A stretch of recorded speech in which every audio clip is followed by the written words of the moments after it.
Welcome back to the right ingredients. Now, on paper, hiring should be getting easier. Companies have more technology, more data, and more ways to reach candidates than ever before. We have applicant tracking systems, automated screening, AI written job descriptions, and even AI generated CVs. We have tools promising to identify the right person faster and more accurately. Yet, for many people, hiring feels more broken than ever. Candidates apply for positions that appear to match their experience perfectly, only to receive an automatic rejection. Recruiters are overwhelmed by applications. Hiring managers complain that they cannot find the right people. And companies continue investing in technology while vacancies remain open and candidates become increasingly frustrated. I've seen this firsthand in the specialty ingredients industry that I serve. In one example, a manager who had performed a role successfully for over 6 years applied for her own replacement position using her existing CV and real name, and guess what? She was rejected. In another case, a candidate who appeared perfect for a position was rejected through the normal recruitment route. I approached the hiring manager directly, presented the same person, and they were ultimately hired. Those examples raise serious questions about what is happening inside modern recruitment systems. But today's episode is not simply about whether one ATS platform or algorithm is broken. It is about a much more uncomfortable question. What if the biggest hiring problems begin before the technology is even used? What if hiring does not go wrong halfway through the process? What if it starts wrong? And what if technology is simply allowing companies to operate a broken system at a much larger scale? Now, joining me today is Katrina Collier. Katrina has more than 2 decades of experience in recruitment and talent acquisition. She works with recruiters, hiring managers, and company leaders to improve collaboration, candidate experience, and the human connection at the center of hiring. She is a global keynote speaker and the author of 3 books, The Robot-Proof Recruiter, Reboot Hiring, and her memoir, The Damage of Words. Now, when Katrina was first approached about writing The Robot-Proof Recruiter in 2018, recruitment technology vendors were already claiming that their tools could replace recruiters. Her response was clear. Technology can support recruitment, but it cannot replace the relationships, curiosity, context, and judgment required to hire people well. Katrina, thank you for joining me. Thank you for having me. Very true. All of that. I agree. Good. Well, that's a good start then. Very important. So I'll jump straight in. When you were approached about writing The Robot-Proof Recruiter, you immediately knew what you wanted to call it, I've heard. Now, what were you seeing in recruitment at that time, and why did you feel so strongly that recruiters needed to become robot-proof? I mean, obviously, I did it quite tongue-in-cheek for that time, but even then, so I was approached in 2018, and it came out in 2019. Even then, the HR tech vendors were getting such a voice of like, we're going to fully automate hiring end to end. We don't need you at all. People will just opt into the process and stay in the process. And, basically showing that they really didn't understand what it takes to hire a human being. And the fact that humans have thoughts, feelings, and emotions, and they won't just opt in and stay in a process, as I'm sure you've experienced. Sometimes they say they're going to start, they even sign, and they don't turn up on day one. And of course, that overlooks every other problem that I'm sure we're going to go into. So it was just like, come on, I've heard this before. I'd heard this before in another profession where it was like, oh, we're putting in automatic teller machines. There'll be no tellers in the bank. There are still tellers in the bank. But the difference is the cash doesn't have a say. So it was just like dead obvious what it was going to be. But I did write it quite tongue in cheek. And now it's a bit like, wow, you guys really do need to sit up and make much more of an effort because AI is reducing the size of in-house talent functions. Not necessarily for good, but it is. So of course, it's even more important. So what does a good human recruiter understand that maybe technology cannot? Give me sort of a little bit more of an insight there.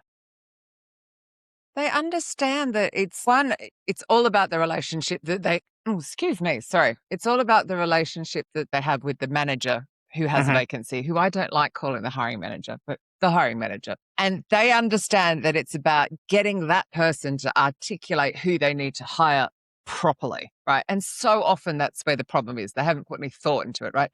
So a really good human recruiter knows they need to gain that person's respect, be super curious, challenge them, set boundaries, create a good process. And then they know that when they then go out to market to look for people, they know that it's not easy. It's really hard to engage someone, to get someone's trust. This is their life and livelihood, right? We forget that Yeah. it's how they earn a living. It's how they keep their kids in private school or pay for food on the table or, in my case, dogs. It matters.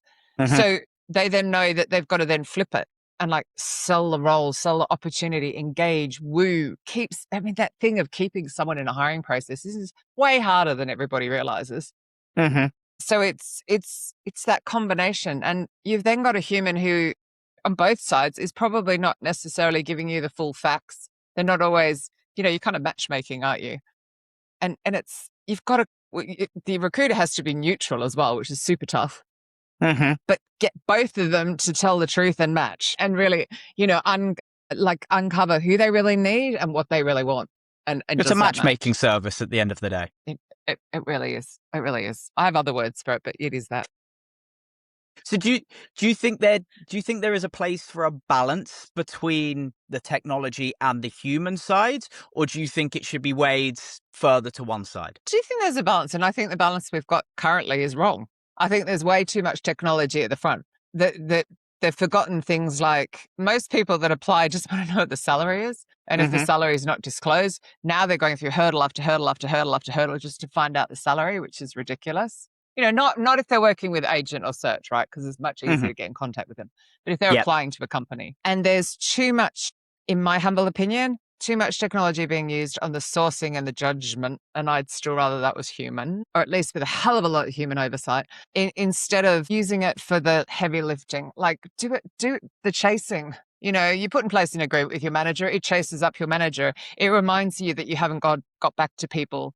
Imagine if the applicant tracking system wasn't a black hole. If I can know exactly where my pizza is between the restaurant and my home, why can't I know where my application is in a Yep. process? I agree. Things like that. I'd rather it was all of that. I used to like it doing meeting notes. Now I'm more concerned about that because there've been obviously problems. But it's a case of use it for the mundane so you Hmm. can focus on the human, Yeah, the wooing, the engaging, the fun stuff, for sure. in my Let's look at opinion. yeah. Well, let's look at the application side of it. I mean, a lot of Mm. candidates I speak to believe that a robot has rejected their CV. I mean, sometimes that may be a bit of an oversimplification Mm. because we Yeah. don't know whether the decision came from a recruiter, a filter, a knockout question, or an automated process. But we also know that good candidates are disappearing somewhere within the system because these are good candidates that could be suitable for the role, but they're just not getting further than applying to the company. I mean, what do you think is actually happening here inside these systems? God, it's so hard to know. I mean, like you said, it is actually hard to know. Is it a human or is it the technology? I would Hmm. like to think that a human does look at every application, Yeah, but you'd hope you've so. got to split this out, right? So, yeah, you've got to split it out. Because, I hear horror stories. There's just been one literally just gone out in the BBC and several other places. Someone with so much experience in retail applying for a job at one of our big retailers and being rejected instantly. Hmm. No, you can't tell me the settings aren't going, oh, well, she's old, so we'll reject her, because that's what it looks like. And it's like, so it's really tough. So there's lots of ways you're like, this is what I think it should be. However, there's so much opaqueness, and I think that's the problem. Now, technically, I think that people often get rejected because the system can't parse the CV. So if you can't copy your document into a text document and for everything to look right-ish, it can move around a bit, but look right, then it Hmm. can't be parsed. That's where Yep. the system just basically copies the text and puts it in a box, because that's what it does. And I do think sometimes people have complicated and very pretty CVs that they've made somewhere and they just don't work. And I Hmm. think that is going on. Then I do think so if you take it from experienced higher, low volume, much, much, much more likely a human being is looking at it. However, in the entry level graduate in a space, lots and lots and lots and lots of applications, right? And lots of people using AI to create applications and lots of people using AI tools to mass apply. Hmm. And those recruiters are probably having to rely on the parsing, so that matching and that ranking in the system more than they should, because they are overwhelmed with applications. So should they look at them all? Sure. But if they get 1,000 applications for one role, they can't. And so they have to trust the technology, and we don't really know what the technology is doing. However, Hmm. lots of EU regulations coming out. Martin Redstone's your person for that, for example, who's talking about it all the time. Steve Levy talks about it. There's lots of regulations coming out to address this. I wish they'd hurry up, but but I would hope there's always a human looking, but You'd honestly, hope it so. depends.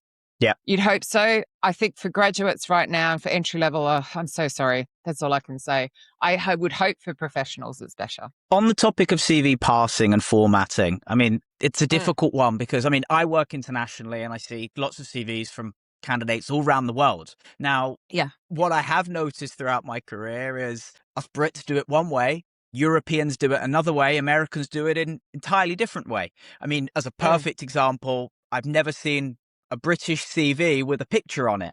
That's standard in Europe. If countries like Germany or France, they will always have their picture on their CV. What is the right CV format then for these automated systems? What is it? Just black and white text, boring, show no personality, just to get it across? See, can't you show personality in your words though?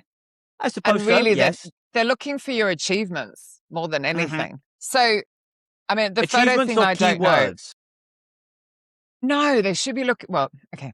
They'd like to go, okay, yeah, great. Charlie's got the skills. Tick. Okay, what has Charlie achieved? Is the next thought.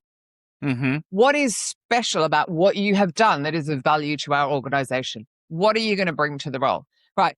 This is so easy to get, by the way. And honestly, it doesn't matter on the format of your CV. It's just put it within the experience of the last role. Because everyone thinks they read all the about blurb. Nobody reads the about blurb. They go straight to what your last role. What are you currently doing or been doing recently? And what have you achieved?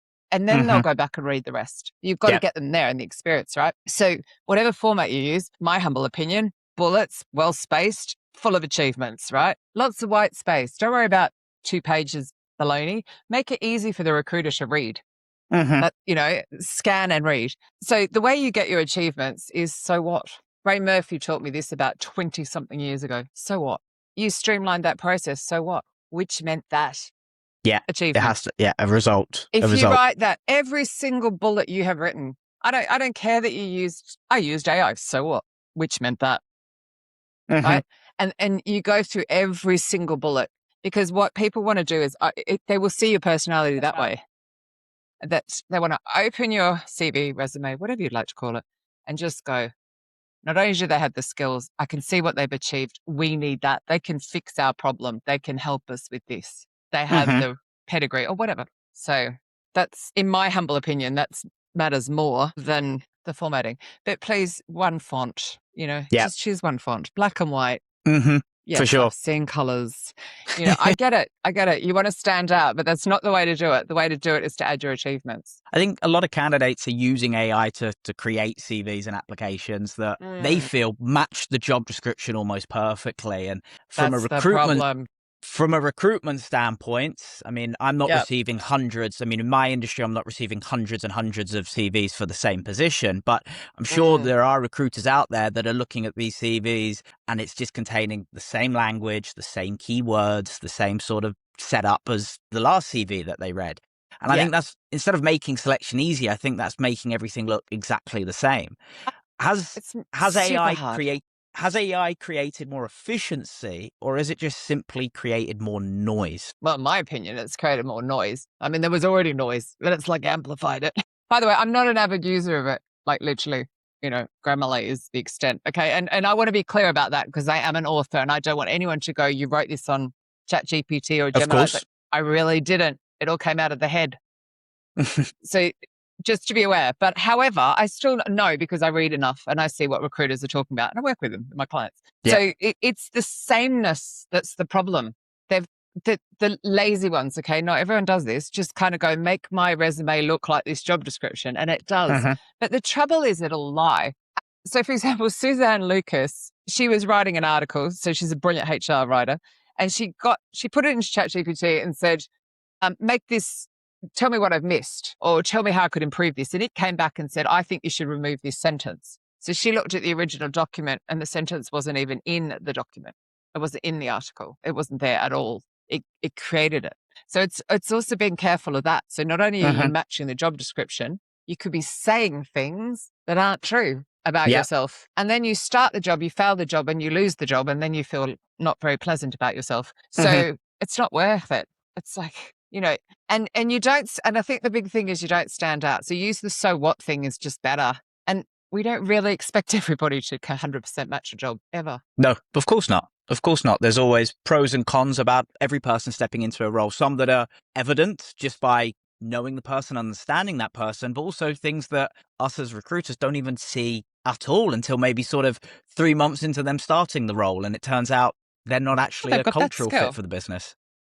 Yeah, that happens too. Or the positive side, of course. I read something recently about candidates that were putting in, I mean, it's an anecdote you might find amusing, but putting on their CVs for when the passing happens in small, tiny text in white format, basically saying, put me forward for this position, I'm perfect. And it made me think that we've got AI technology in the middle. Candidates here, employers here, and it's almost like we're entering an arms race of who can beat the system first. Who can beat the system, beat the technology to filter them through quicker and better. Yeah, Jan Tegser just wrote about this, and I can't remember what he said, but I mean, it was along the lines of the fact it shows up because it shows up in the parsing, and it doesn't work anyway. Because also you need to know which system was being used. Of course, yeah, knowing which one of them. Are these systems using OpenAI? Are they using whatever? Are they? Yep. So that's the other issue with it, but don't do it. No. Also, again, I go back to you get the job, you haven't got the skills, you get found out, you get fired. Yeah. Why does anyone want to go through that? I find that strange. I was having a very random conversation with somebody on a train, and we got around to that, somebody who was interviewing and they were cheating.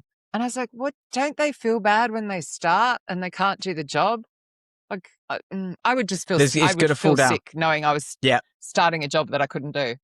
Yeah, exactly. Yeah. Exactly. Weird. I mean, we can sit here and break down ATS systems and all of the AI side of things, but that's not the direction I really want to go. And I mean, to pivot slightly, I mean, something that we believe in here at Aston Chambers is that hiring processes don't normally go wrong, but they start wrong. From your perspective, what does a broken beginning look like? It starts with something along the lines of Charlie resigned. My God, I need to replace Charlie. I'm mimicking the hiring manager. Pulls out Charlie's old job description from the bottom drawer, shakes it off and hands it over to a recruiter. Find me one of those. And it doesn't start with a conversation. It doesn't start with looking forward. Great questions, setting a process in place, really working out really the nuts and bolts of who they need, what that hiring process is going to look like, who's going to interview, what happens if that person's sick, on and on and on. It starts at the beginning with that relationship.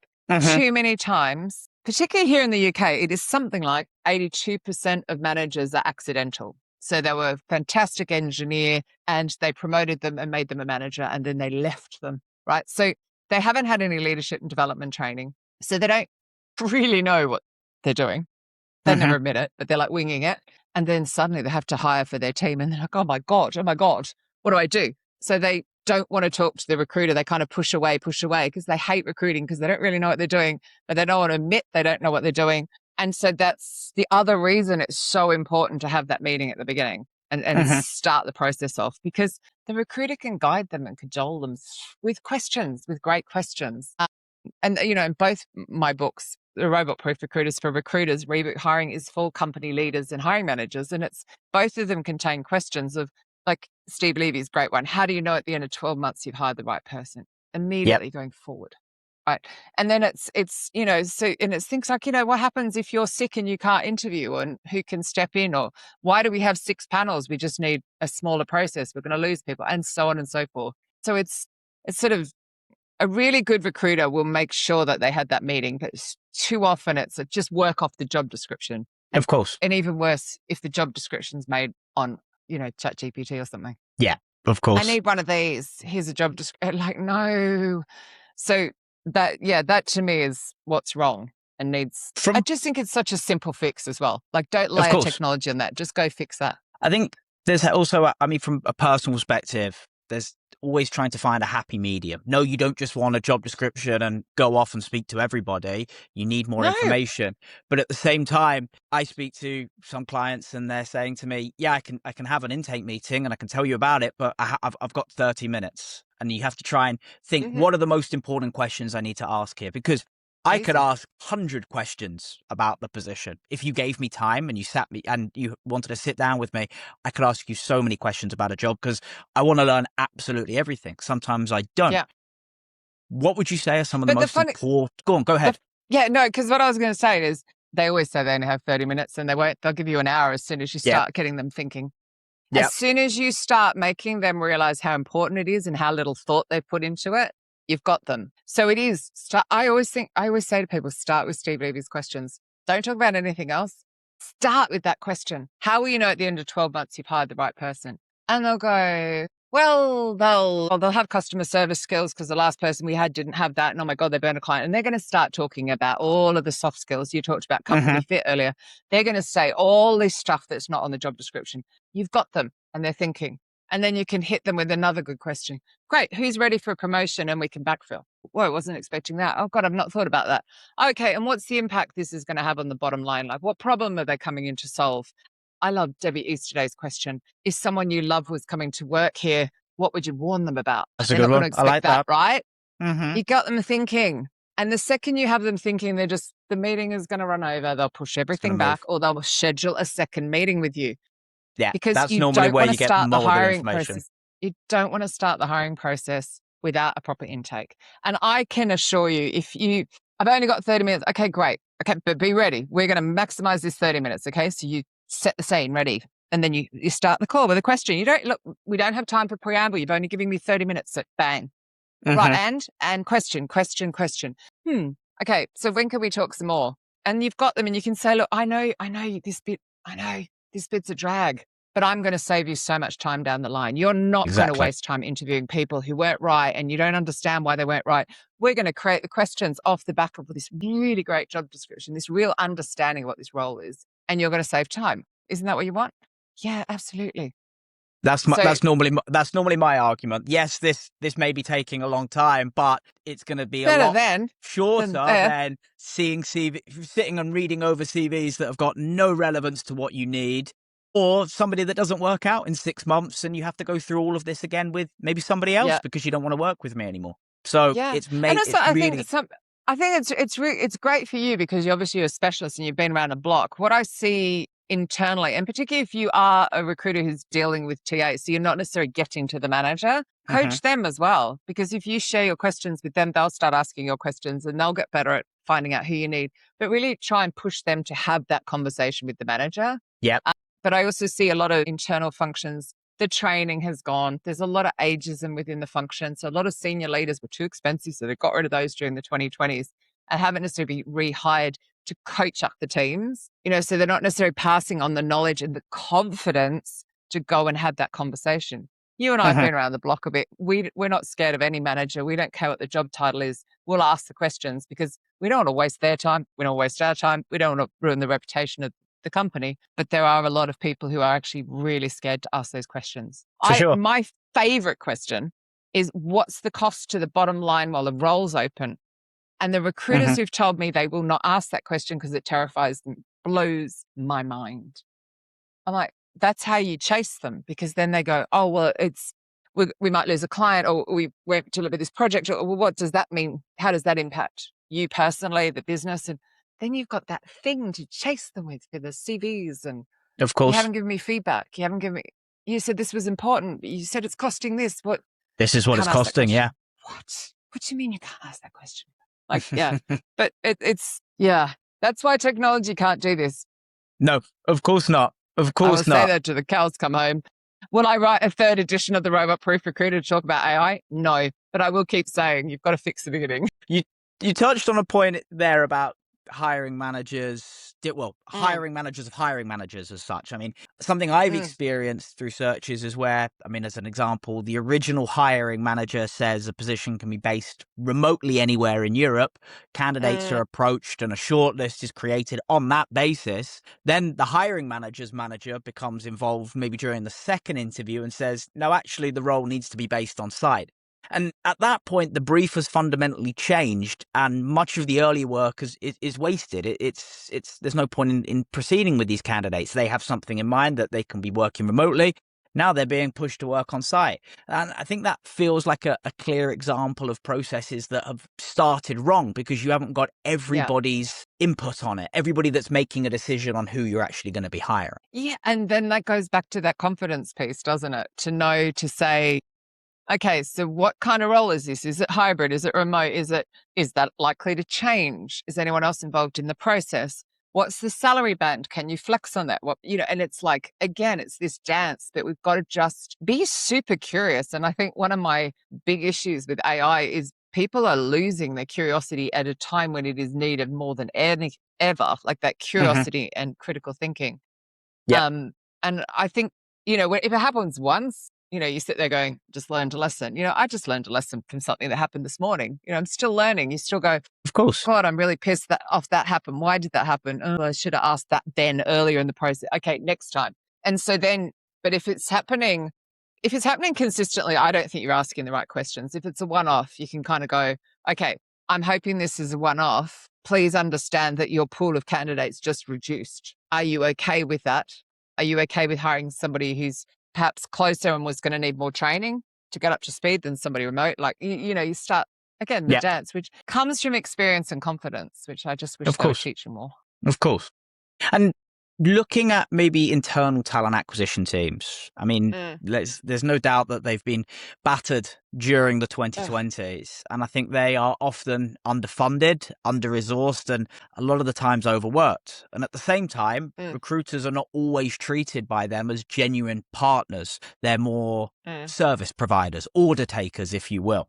But what has that combination done to the quality of hiring for when it actually comes to candidates being involved in a process? So do you mean the hiring managers are not treating TA properly? Or do you mean, hiring managers treating TA? Oh, I mean, the whole power imbalance just starts immediately. So you'll have somebody who's the VP of something, right? So they've got a scary big job title, or the senior VP or something, right? It's like, whoa. And so TA professional who's perhaps got 3 years experience, like, oh my God, they're the VP of blah, and it's immediately a power imbalance. It's like, yeah, they're a VP of whatever they do, but they're not a recruiter. They're not an expert in going out to market, finding people, wooing them, engaging them, right? They're an expert in that. And the other issue you get is they'll go, I've been recruiting for 30 years. No, they have been interviewing from a qualified list of applicants for 30 years. They have not been recruiting. They don't understand the job. So, if you're that hiring manager acting that way, you're shooting yourself in the foot, for starters. You're creating a power imbalance, which means you can't partner together to fill the role really efficiently and effectively and save yourself time, money, and hassle. But I think the recruiters also have to step up. They need to have the confidence to ask the questions that gains the respect so they can create the partnership and use stories and use data and emotion. Like, not, oh my God, it's so hard. More like, gosh, if you do it like this person over here, make them jealous. They're saving so much time and their team's doing really well. Did you see the praise they just got? We could be doing that. So you're doing that, you're shifting the power. But it's an unfortunate, that's why I don't like them being called hiring managers. They are whatever they are. Yep. You're managing the hiring process. Whether you're external or internal, you are managing the hiring process. They sign off the person at the end. They give you, they work with you and sure they, do the interviewing, but you're managing the process to get them through. You're the one keeping in touch with them. You're the one that's making sure all their questions are answered and, they feel ready to say yes if there's an offer, and all they're doing is signing. That's why I just wish they wouldn't. But that's a valid point. Even this week, I saw a poll that went out by somebody I absolutely adore. But it was like, who do you consider your client? This was aimed at talent acquisition. And I went, none of them. They're your colleague. The hiring manager is your colleague. Yep. And they shouldn't be speaking down to you. They're not your client. They're not a servant. For you as external, Charlie, absolutely they're your client. But even then, I'm here to partner with you to fill this role. Exactly. I want to save you time, money, and hassle. I'm not, if you're going to treat me like that, I'm going away because I want to do a good job for you. Mm-hmm. But it's that when they're a colleague, it's like, HR is a service function. Oh my God. They're the people that hire the people that decide the fate of the company. Sure. Mm-hmm. Sure. Service. And I think Ranting. Put me on my soapbox. because of that view that a lot of, sorry, I'm saying it again, but hiring managers do have with internal talent acquisition is it creates a opportunity for HR technology vendors to promise to make hiring faster and more efficient, because that's really what directors, leaders are looking for from their talent acquisition team. Is they want it faster and they want the perfect candidate. That's normally, I want it done quick and I want the best candidate for the role.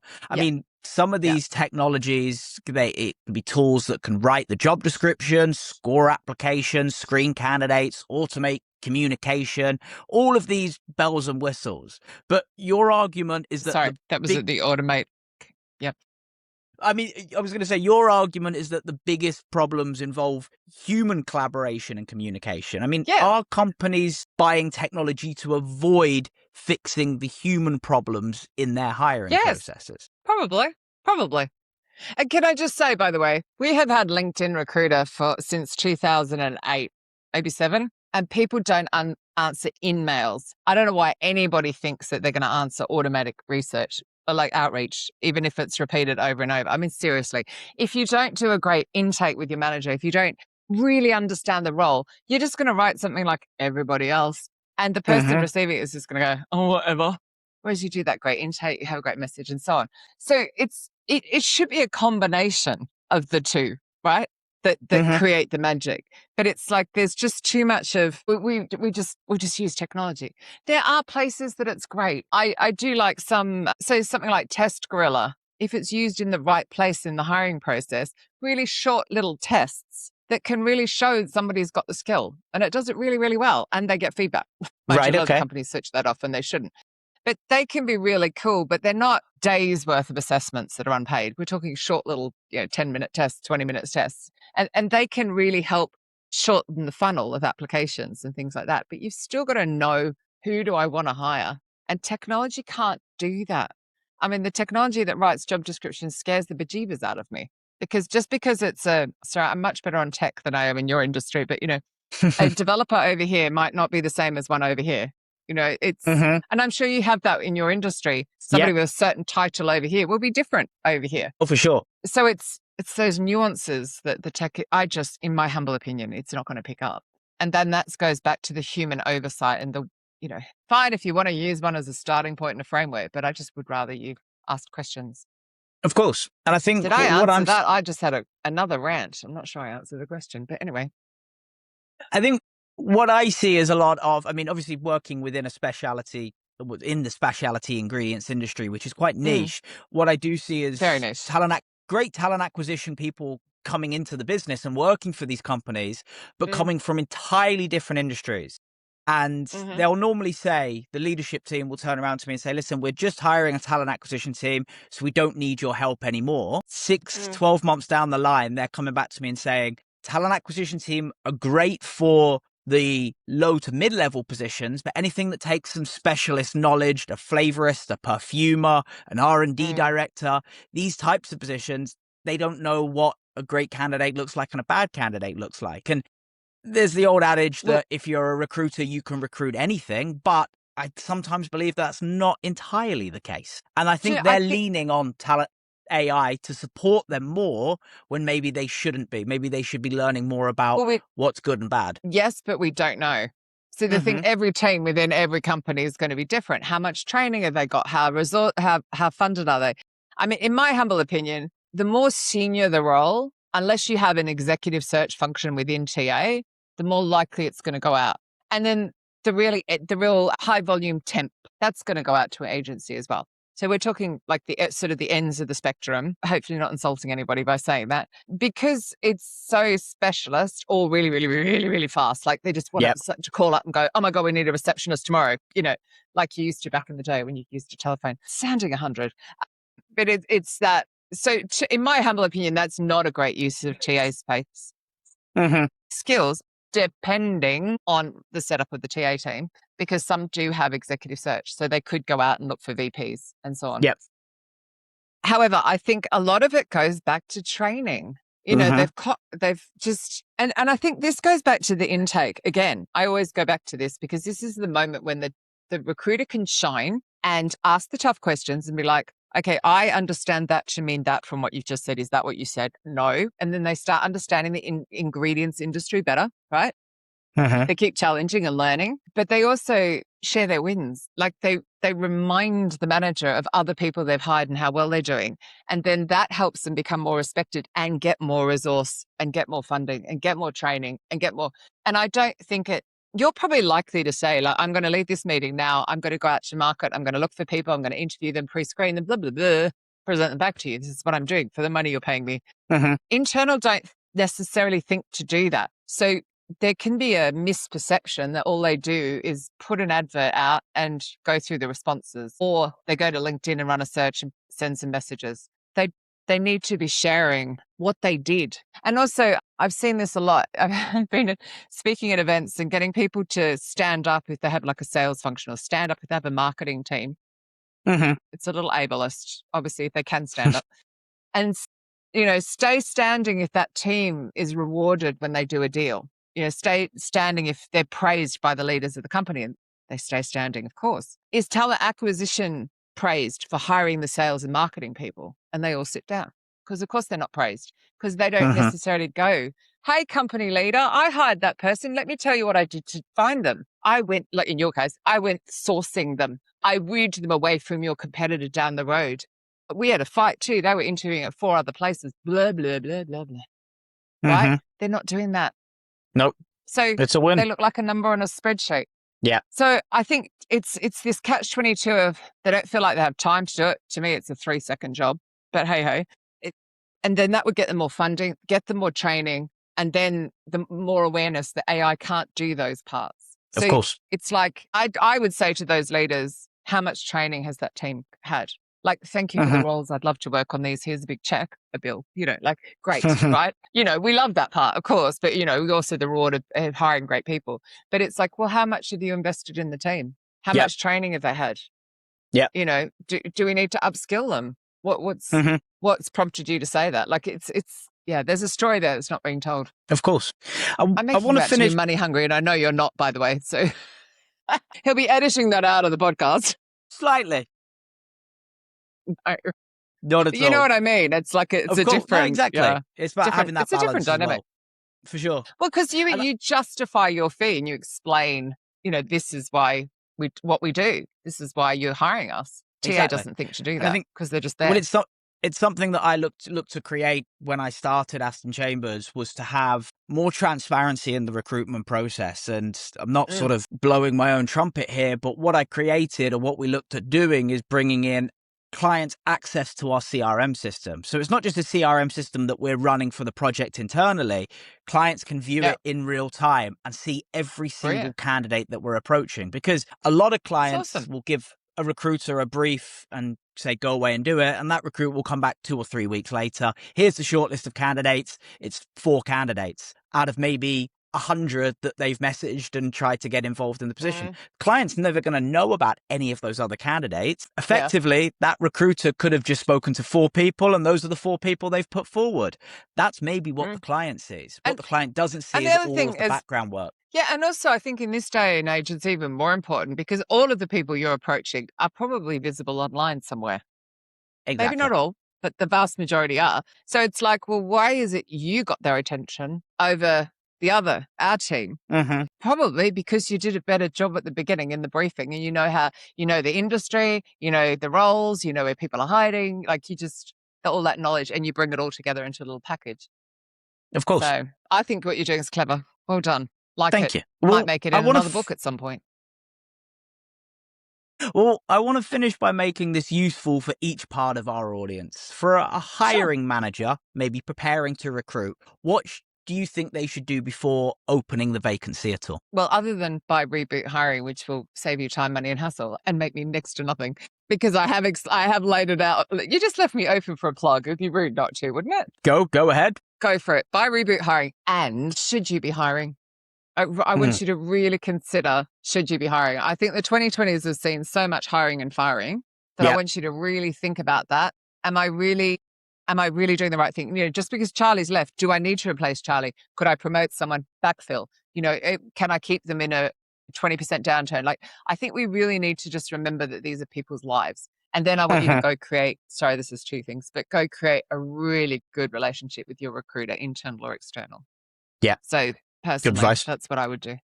What about for a recruiter? What questions should they be asking that they probably are not asking today? You've already mentioned one or two already, but repeat it. Well, I mean, Steve Levy's question. Well, obviously, purchase the robot-proof recruiter, which the royalties I donated to a charity, so buy 3. Read chapter 5, which is the crux of the whole thing. And there you will see Steve Levy, Maisha Cannon, Tanji Pashas, who helped me create that chapter.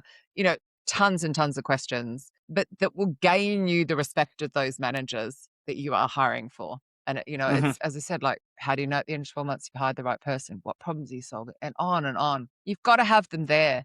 These aren't your checklists. Don't go through a checklist. Yes, sure, if you have a checklist, if you need a prompt, but listen to what they say and ask another question. Just keep being super, super curious and look dumb. If you don't understand something, ask. Can you phrase that another way? Okay, when I worked here, it meant that. What does that mean here? Like, just, it's okay. Oh my God, why don't you know your stuff? Because I want to get it right for you and I want to save you time, money, and hassle down the line. Exactly. So I know it's annoying right? So just, you'd ask me to do that in one each. Yeah. Incapable. That's why I write books, because there's a lot in my head.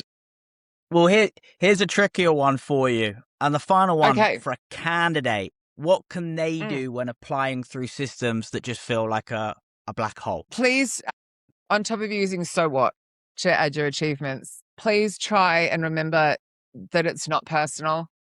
I actually remember the one person who interviewed that I didn't give feedback to, and I still feel bad about it. Literally one in my entire career. So I know not everybody on the receiving end of your application feels like that, but often they are genuinely inundated. So try not to take it personally. And I do know that the black hole makes people down or depressed. Okay, I get that. So I would continue doing that, but I would also go to network. Who is my potential boss?